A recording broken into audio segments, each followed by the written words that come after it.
Hi guys, welcome to Visho info. உளுந்து முறுக்கு எப்படி செய்கிறதுன்னு பார்க்கலாங்க. வீடியோக்குள்ளே போகிறதுக்கு முன்னாடி நீங்கள் இன்னும் நம்ம சேனலை சப்ஸ்கிரைப் பண்ணுன்னா சப்ஸ்கிரைப் பண்ணுங்கள். அப்படியே பக்கத்தில் இருக்கிற பெல் ஐக்கானை கிளிக் பண்ணுங்கள். அப்போ தான் நான் போஸ்ட் பண்ணுற வீடியோ எல்லாத்தையும் நீங்கள் உடனே பார்க்கலாம். வீடியோக்குள்ளே போகலாங்க. ஒரு கப்பு உளுந்து எடுத்துகிட்டு அதை நல்லா கழுவிட்டு ஒரு அரை மணி நேரம் ஊற வச்சுட்டு சாதம் வேக வைக்கிறப்ப அதுக்கு மேலே வச்சு மூழ்கிற அளவுக்கு தண்ணி ஊற்றி நல்லா மசிக்கிற அளவுக்கு வேக வச்சு எடுத்து வச்சுருக்கேங்க.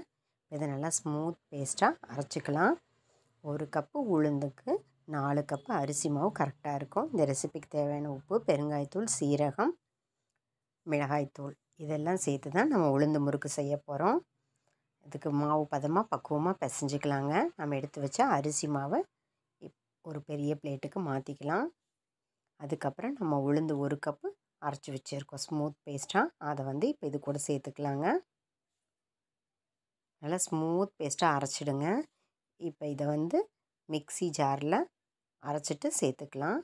இந்த காரத்துக்கு தேவையான மிளகாய்த்தூள் எடுத்து வச்சுருக்கேன். இப்போ இது எல்லாம் கோர்ஸாக அரைச்சாச்சுங்க. நம்ம இந்த அரைச்ச விழுதை மாவு எடுத்து வச்சுருக்கோம்ல அதில் சேர்த்துக்கலாம். சேர்த்துட்டு நல்லா பிசைஞ்சிக்கலாங்க. பக்குவமாக நல்லா பிசைஞ்சு வச்சுக்கலாம். எவ்வளோ தண்ணி தேவைப்படுதோ அவ்வளோ சேர்த்துக்கலாம். ஏன்னா உளுந்தில் இருக்கிற பத்துமா பத்தாதான்னு பார்த்துட்டு அதுக்கப்புறம் தண்ணி ஊற்றுங்க. நம்ம முறுக்கு பொரிக்க எண்ணெய் சூடாக காய்ச்சி வச்சுருக்கோம். அதிலிருந்து இந்த அளவுக்கு எண்ணெய் எடுத்து சேர்த்துக்கலாங்க. 1 டேபிள் ஸ்பூன் சேர்த்துக்கோங்க. மறுபடியும் நல்லா பிசைஞ்சு வச்சுக்கலாங்க. கரெக்டாக பிசைஞ்சு வச்சுக்கலாம். இப்போ நம்ம முறுக்கு பொரிச்சு எடுத்துக்கலாங்க. இந்த மோல்டில் தான் நான் முறுக்கு செய்ய போகிறேன். இப்போ பொரிச்சு எடுத்துக்கலாம். இந்த மாதிரி கரண்டியில் நாம் எண்ணெய் தடவி விட்டுட்டு பிழிஞ்சு எடுத்துக்கலாங்க.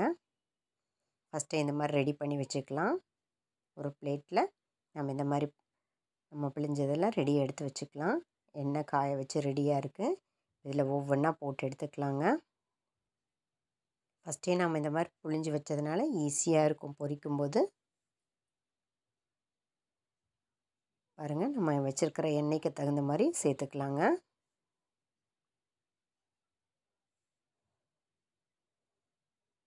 ஓரளவு மீடியம் ஃப்ளேம்லேயே வச்சுக்கலாம். நல்லா எண்ணெய் நல்லா காஞ்சதுக்கப்புறம் மீடியம் ஃப்ளேம்லேயே வச்சுக்கலாம். பாருங்கள், அதோட சத்தமெல்லாம் அடங்கிடுச்சு. ஒரு பிளேட்டுக்கு மாற்றிக்கலாம். சூப்பராக நம்மளோட உளுந்து முறுக்கு ரெடி ஆயிடுச்சுங்க. 1 கப்பு உளுந்துக்கு 4 கப்பு அரிசி மாவு கரெக்டாக இருக்கும். இந்த மாதிரி மிக்ஸ் பண்ணி நீங்கள் செஞ்சு பாருங்கள். சூப்பராக இருக்குங்க. சூப்பரான அருமையான பாரம்பரிய உளுந்து முறுக்கு ரெடிங்க. என்னங்க, இந்த ரெசிபி உங்களுக்கு பிடிச்சிருந்தா லைக் பண்ணுங்கள், ஷேர் பண்ணுங்கள், கமெண்ட் பண்ணுங்கள். ஞாபகமாக சப்ஸ்கிரைப் பண்ணுங்கள். ஓகே, பாய்.